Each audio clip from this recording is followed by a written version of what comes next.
cardboard for a bed. They are the homeless. Now here's some news. One day it could be me or you. Downtrodden, Lord, how much feel. People staring at you like you're not real. They are the homeless. Now here's some news. One day it might be me or you.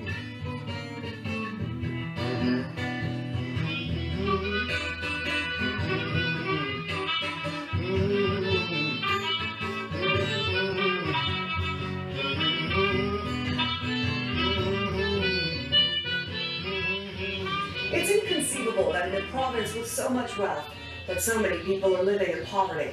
But that's the grim reality for thousands of women, men, and children in Hamilton. Some live without heat, others without food or medication, and too many without even a roof over their heads. Poverty is an unacceptable human condition. It's a political choice, and it constitutes the most significant health risk faced by society. My name is Laura Hampshire, and our story features the people who we seldom hear from but need to listen to. They're almost never seen as part of the solution, and yet their lived experiences, ideas, and advice are fundamental to achieving the real and lasting change needed, not just to reduce poverty, but to eradicate it. It's just crazy, the things that they do, that you just think it's the last straw, but then it's not the last straw. There's another straw that's going to hit you again. And it's just one thing after another that wears you down and wears you down and wears you down until you just are so depressed and so just hanging on by your fingernails. Right now you've got Ontario Works, Canada Pension, ODSP, disability, and unemployment. Okay? I challenge you within the next 6 weeks. Try and do anything involving all 4 of those agencies at the same time. I challenge you. You won't be able to. We need to take care of our children. We need to feed our children. And all we're asking for is a chance to do that. Poverty is bad everywhere. Wearing people down, stripping them of any dignity, making it as difficult as possible for people to get out of poverty. These are the results of political choices being made every day by all levels of government. Yet funding announcements like this one receive a lot of coverage and good press. The problem is, they're short-term, not long-term solutions. They never address the systemic and economic issues, the very ones that would transform the lives of people living in poverty. It's a coma. Oh, I know exactly what you're saying. Yeah, it's a coma. All I see is like people getting caused, like this guy's in a sea of paperwork here. Yeah. It's overwhelming for people. Now, isn't there, like I've dealt with some government agencies, mostly EI and Ontario Works, and I seem to come up against this bureaucracy too, where you get caught in this sea of red tape and you can't seem to move forward. Is there not an Ontario ombudsman or something that you can actually get stuff moving for yourself? Like, I mean, this is like, I mean, when you have no income, I mean, you're slipping lower and lower. I mean, this guy, he has no money. No money. Now, the suggestion out of me is that they should not be given 2 weeks. Yeah, is there nobody who knows how So my 2 weeks is up. So now I'm completely homeless. Oh, no. Yeah. So now I have to go see a psychiatrist because you have to tell me why I'm not sleeping for 4 or 5 days. And this is what you mentioned before. It's a cycle, right? They push you to the edge, and the guy is crazy. Sure, you make him crazy.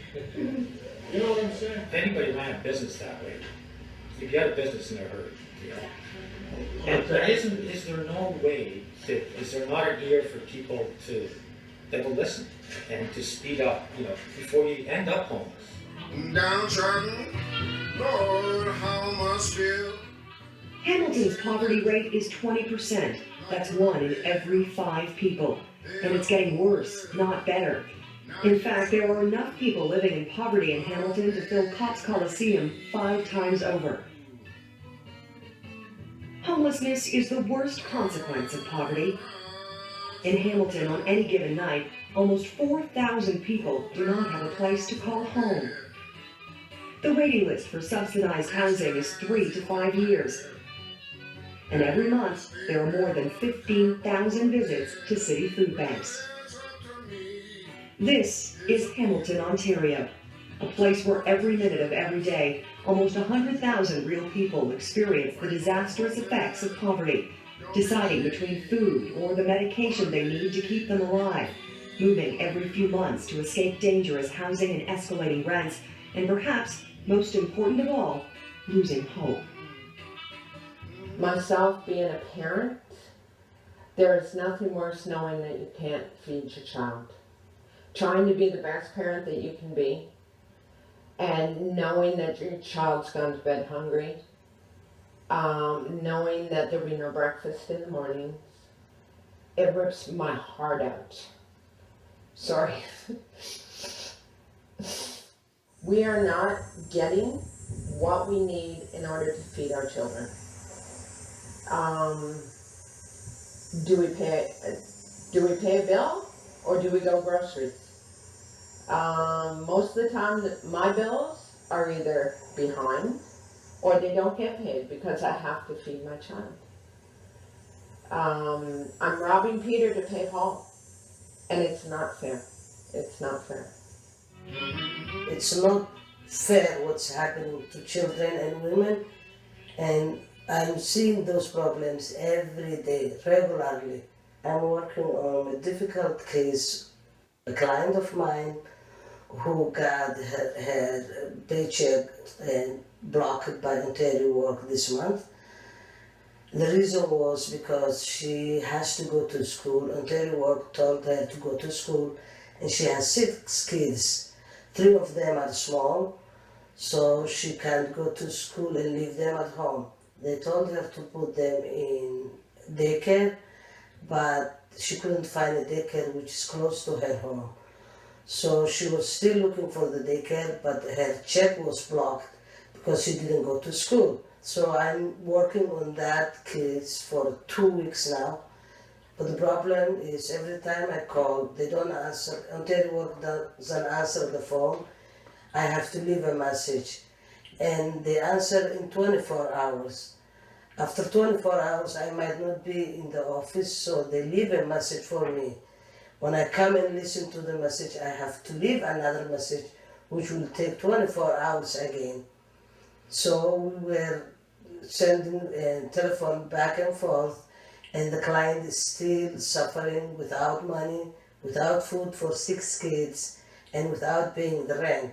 So now she doesn't have any other option, either to go out of the apartment and live in the streets or go to a shelter, which is also not a good thing for 6 kids and a mom in 259. Thank you and have a nice day. So I think instead of paying the daycare, why don't Ontario Work pay good money to the mom and let the mom stay home and raise her kids? Sociálku beru přibližně 1200. Z toho platím 775 nájem, jako bydlení. No a to málo, co mi zbyde, to je s obtíží fakt na to vyžití, abych měl co dát dětem jíst. A je to velice těžké, protože nezbývá dětem koupit nic na sebe.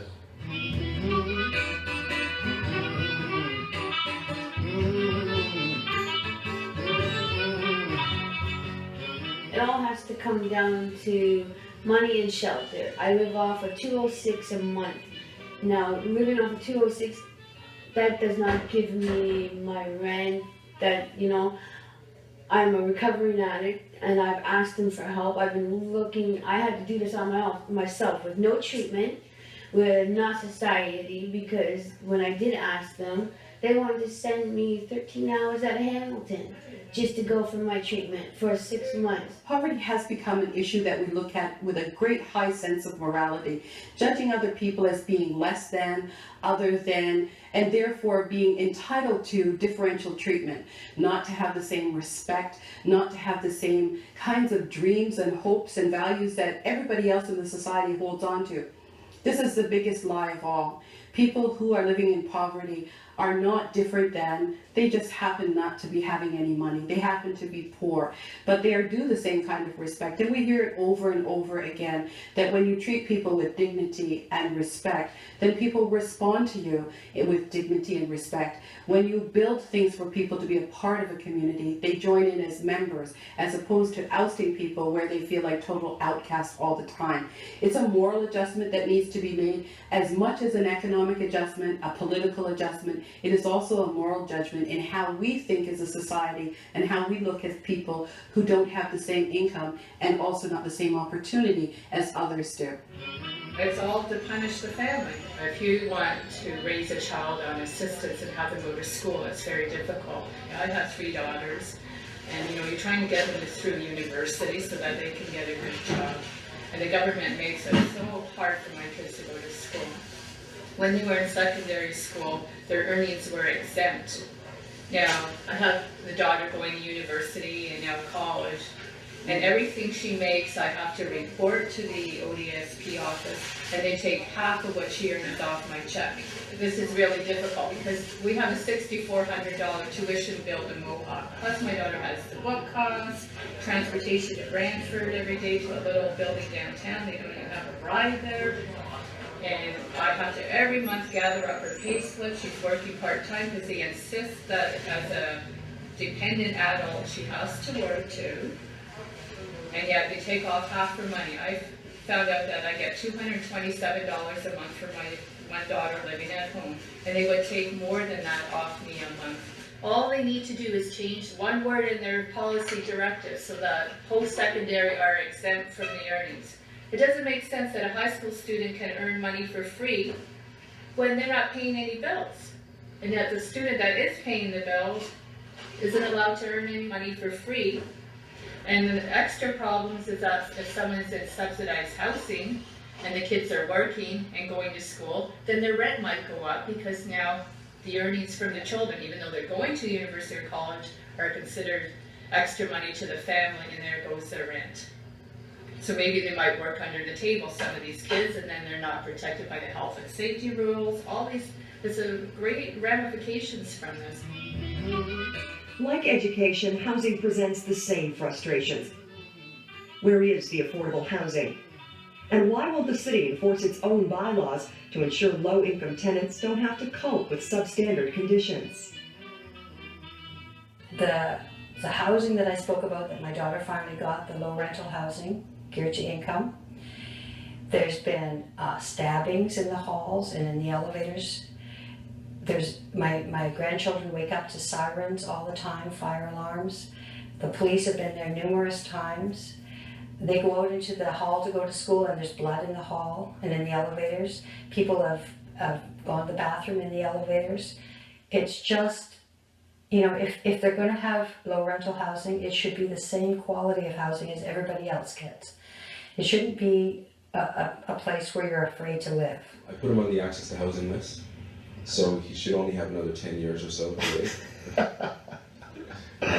That's not funny, but I understand. Yeah. Access to housing is a difficult wait. I mean, some people have waited up to 2 to 3 years just for an apartment, right? Oh, 2 to 3 years if you're a homeless single mother, maybe. But as an adult male living on his own, yeah, he has a long, long time to wait. So even though he's homeless, I fill out an homeless application for him. It'll still take him about 5 years.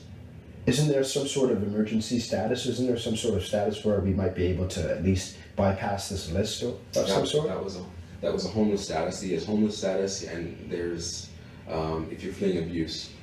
He's not fleeing abuse, no. But he is homeless. So that's the only status you could get him on. Yeah. Wow. But there's at least 300 people in the shelter right now that are also homeless. Yeah. So I'd like to talk a little about Ms. Jones and her family. Oh, the bed bugs issue, yeah. That's right.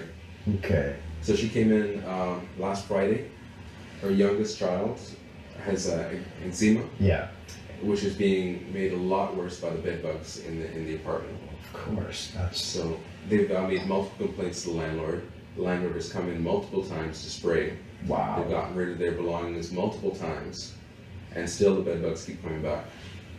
Wow, what is the landlord doing about the actual, the state of the apartment that they're renting? Well, I think they painted over the wallpaper. Oh my goodness. Bedbugs live underneath the wallpaper, right? They can survive in one place up until a year, I believe, or something like that, without nourishment and stuff, and can still come back. Yeah. To get into the shelter, they had to get rid of everything, even the clothes that was on their back. So then how are they going to be able to go back to the apartment or continue without clothing? They can't go back to the apartment. The smallest child has been hospitalized twice. Oh. Because of the interaction with his allergies and bed bugs and the eczema. When I saw him on Friday, his eyes were swollen shut and he had open rashes all over his body and face. No, that's not adequate. We can't put human beings in a place that's infested with bed bugs. I don't know how the landlord does it. Yeah. We've got to do what we can now. So I don't want them. They can't go back to that apartment. No. That child is at severe risk. That's another thing with poverty. Once you're poor, you have many more health problems. It's an automatic thing. You're not getting the nutrients you need. You're not getting everything that you need. Like the bare necessities you don't receive, and you get sick from that. I was never on drugs until a year and a half ago. Never touched a pill, not even an aspirin. Now I'm up to $200 a month on prescribed drugs because of the mental issues that poverty has brought on. You know, and the poverty wasn't, I worked 40 years. And then all of a sudden one thing just all collapsed. And I waited 2 months to get a doctor. And the one I found is far away, so like in Burlington, and I have to see a specialist. And to go see him, I missed the timing, and the guy gonna charge you 40 or 50 bucks because you missed it. The guy, he said, you don't pay me the day you don't show up, you're off, and you're not my patient anymore. First you have to wait 2 months to be interviewed. I'm not getting a job. I'm sick. I'm not gonna make it in 2 months. One day I'm late, and the doctor say, "Hey, I charge you 40 bucks because you don't show up." Ontario Works goes, they'll give you medical transportation to go see a doctor, but then when you go and ask them to give me the help to get to my doctor's appointment or to go to a treatment center, they sit there and say, "Oh, we don't have enough money to do that. Oh, you got to show me some kind of proof that you got a doctor's." Well, if you want proof, I have to go out of town to get it. You got to, that's why I'm asking you for help. Help. Real change. People's lived realities are getting worse, not better. Our question is a simple one. How many voices will it take to make change? How many people? How many stories before the federal, provincial, and municipal governments take long overdue action? I'm on a fixed income. My rent is $600 a month. I can barely make ends meet. You know, it has to stop. This is where it has to stop. The powers that be need to look at day-to-day living for those living in poverty, looking at affordable, decent housing, looking at having enough money for proper nutrition, looking at special needs diets, looking at transportation needs for people. These are all real things that everybody faces every day. I would like to challenge the powers that be to live on an OW and an ODSP budget for 6 months. Then you tell me how you can do any better than I do. Oftentimes people talk about reducing poverty, that to set targets to reduce poverty over a period of time, have a certain number, a certain percentage of the population, or particular focus. For example, a population focus, maybe we'll focus on women, maybe we'll focus on children. But it doesn't give a whole picture, and it doesn't cause us to move to action that would eradicate poverty. The goal must be loftier than the action. The goal must be higher than the action. And so therefore the goal has to be the eradication of poverty. Is that possible? Absolutely it's possible. With political will, with constant action forward, with a never ceasing, never relenting attitude until we reach that target. Not only can we do that, we absolutely must do it.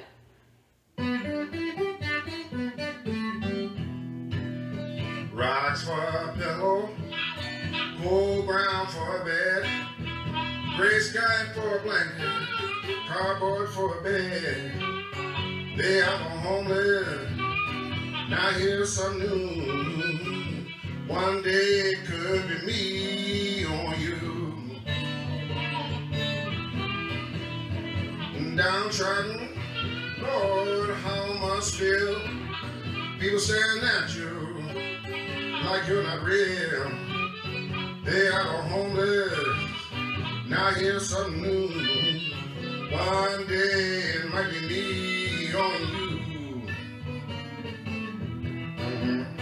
High rise for a bill, cool ground for a bed. Gray sky's the only blanket, and they're sleeping on a cardboard bed. Well, it's up to me, it's up to you. Tell the politicians what to do. Fight for the homeless, don't be ashamed. One day it could be me. No correlation between why he's here and why I'm here. There's no correlation between him and me at all. The story's so completely and totally different. You're looking for something to hang your hat on all the time. It's because we haven't got money. That's all there is to it.